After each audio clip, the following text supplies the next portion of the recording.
Hello, this is Denise, and this is the Earth Angel Goddess channel.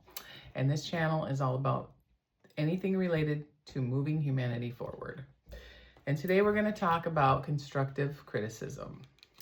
You know, I've always had a mind that thinks a little bit outside of the box, as anyone will tell you that knows me. And one of the concepts of constructive criticism has always baffled me, because you have constructive and criticism all at the same time, right? So positive, negative, and it kind of works against each other, and it seems kind of neutral or like a non-issue, or like it doesn't make any sense, right? So I've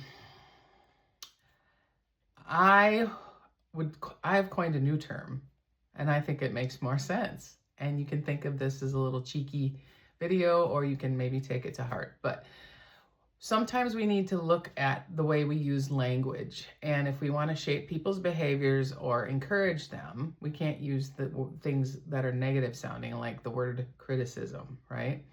So I want to call it constructive feedback, okay? Feedback is a neutral term. Feedback can be positive or negative. Criticism has more of a negative connotation, right? But feedback is just feedback. It just, no energy necessarily, no emotion with it. It's just feedback, right? So I think we should start calling constructive criticism constructive feedback, because I think it makes people more open to hearing about the things that they maybe need some feedback on, good or bad, right? And it doesn't make somebody feel like they've been slapped when you say, "Oh, by the way, I have some constructive criticism for you," and they're like, "Ooh, that something not nice is coming."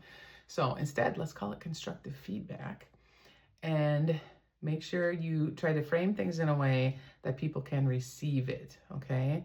Because when you say things that are going to sound criticizing, nobody listens to that, right? They shut it right down, and they're just like, yeah, no, I don't care what you're saying with that whole message, but or your feedback, or your criticism, because it sounds like criticism. But if you frame it positively, well, heck, you know, people are going to probably want to listen to it, and they'll be like, "Oh, thanks," at the end, versus, you know, the opposite. So just think about that constructive feedback. It's kind of like, you know, there's a psychological phenomenon, and my sons used to do this all the time. They're so cute. But when they were small, you would say, like, let's say the stove was on. We have a gas stove. So, like, it got, you know, it's like running fire, right? And if you were to tell them, two cute little boys that are kind of impulsive, if you tell them, "Don't touch that stove," well, psychologically, and this goes for everybody, they don't hear the word don't, they hear touch that stove. So guess what? When you say don't do that to somebody, they only hear do that, okay? The don't is like negative, canceled out, right? So they end up accidentally touching the stove, and then they cry, and then they need a kiss and a hug, and you know, some cream and stuff and aloe vera. But that was notoriously proven 100 zillion times in this house, saying, "Boys, don't," you know, they ended up doing whatever I was saying don't do. And it was interesting sometimes around here. So, but they're really cute. Anyways, the other thing too is,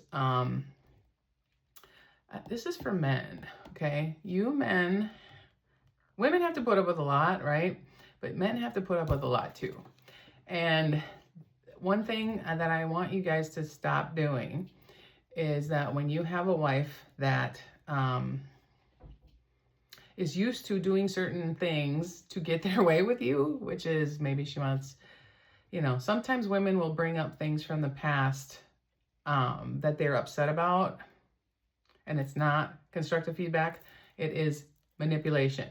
And so, like, let's say something happened 3 years ago, and then all of a sudden your wife's bringing this up, or a girlfriend or whatever, significant other.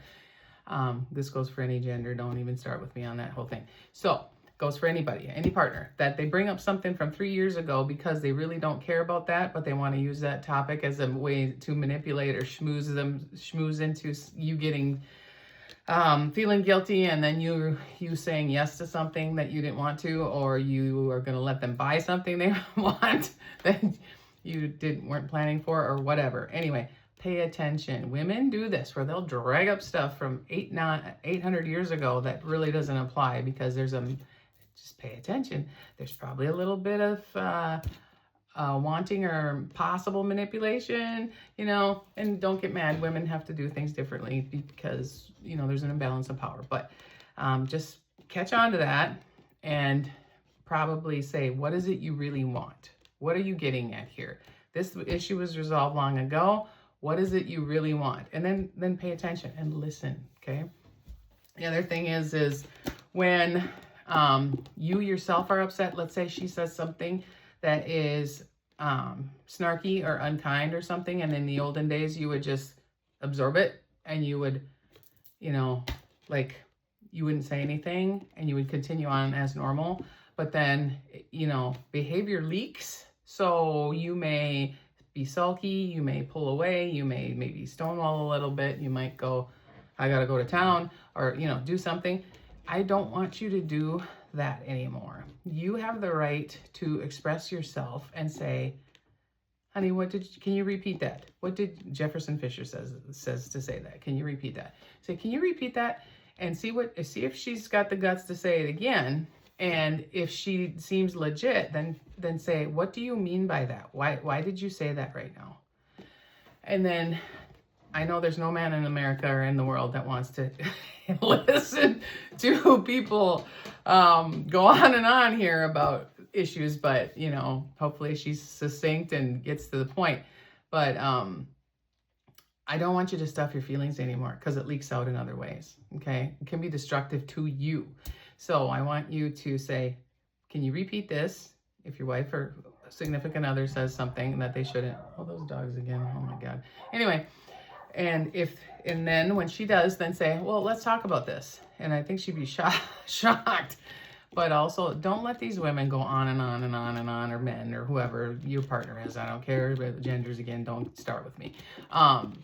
Whoever is, don't let these people lecture you and carry on for hours and hours on end.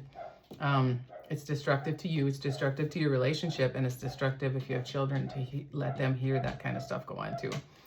I want to encourage men, express your feelings more. And if you can't, maybe suggest therapy, but hopefully you can work on it amongst the two of you. And if she is being verbally negatively giving negative criticism and it's not helpful, then leave her standing there with her jaws flapping open, like I've said before. So you need to teach people how to treat you to men so that you don't feel resentful in your relationships. Because again, it leaks out, it comes out, it's not good. All right. This channel isn't just about empowering women and talking about this, that, and the other thing. It's about empowering men too, or empowering whatever, whoever you are. Okay. Another time we'll talk about what women need to do when their partners can be a little bit overbearing and stuff. That happens too, But we're here to encourage each other. We're here to lift each other up. We're here to make the world a better place. And I want you to go out and make the world a better place. And if no one has told you this today, I will. You are special. You are wonderful. You are loved. God loves you, and I love you.